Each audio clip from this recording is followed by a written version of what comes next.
அறிவாலய வட்டாரத்தில் தற்போது அனல் பறக்கும் விவாதமாக மாறியிருப்பது கோபாலபுர வீட்டில் பஞ்சாயத்து வெடித்திருப்பதுதான்.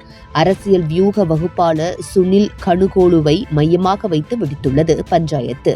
திமுக தலைவர் ஸ்டாலினின் மகன் உதயநிதியும் மருமகன் சபரீசனும் இந்த விவகாரத்தில் நேருக்கு நேர் மோதிக்கொண்டதாக விவரமறிந்த திமுக பெருந்தலைகள் ரகசியம் உடைக்கிறார்கள். 2016 சட்டமன்ற தேர்தலில் திமுகவின் நமக்கு நாமே பயணத்தை வடிவமைத்து பின்னர் 2021 அதிமுகவிலும் பணியாற்றி இறுதியில் உதயநிதியின் ஆஸ்தான அரசியல் ஆலோசகராக உயர்ந்தவர் சுனில் கனுகோலு. 2026 தேர்தல் முடிவுகளில் எந்த கட்சிக்கும் அறுதி பெரும்பான்மை கிடைக்காத நிலையில் உதயநிதியின் நம்பிக்கைக்குரியவராக இருந்து பல முக்கிய நகர்வுகளுக்கு பின்னணியாக இருந்தவர் இவர்தான். இந்த சூழலில்தான் தேர்தல் தோல்விக்கு யார் பொறுப்பேற்பது என்ற விவாதம் மேலிட குடும்பத்தில் வெடித்தது.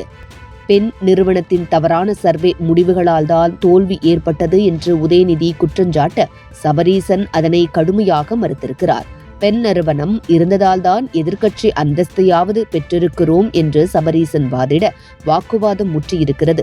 இறுதியில் தன் ஆலோசகரான சுனிலை திமுகவின் அதிகாரப்பூர்வ வியூக வகுப்பாளராக நியமித்துவிட்டு பெண் நிறுவனத்தை கலைத்துவிடுமாறு உதயநிதி கூற அதற்கு சபரீசன் உடன்படவில்லை.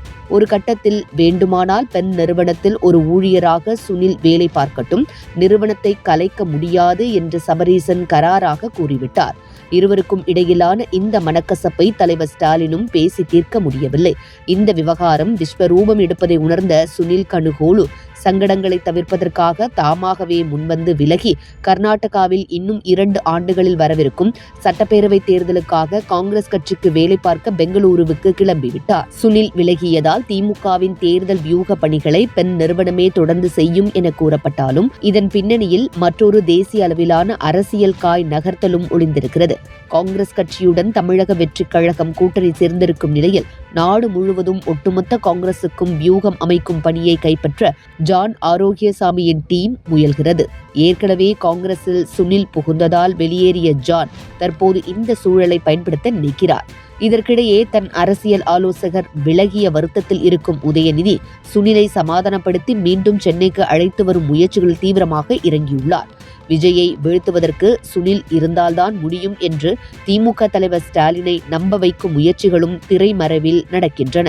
ஆனாலும் சபரீசன் தனது நிலைப்பாட்டில் உறுதியாக இருப்பதால் சுனிலுக்கான அறிவாலய கதவுகள் இப்போதைக்கு இறுக்கமாக அடைக்கப்பட்டே கிடக்கின்றன என்பதுதான் தற்போதைய நிலவரம்.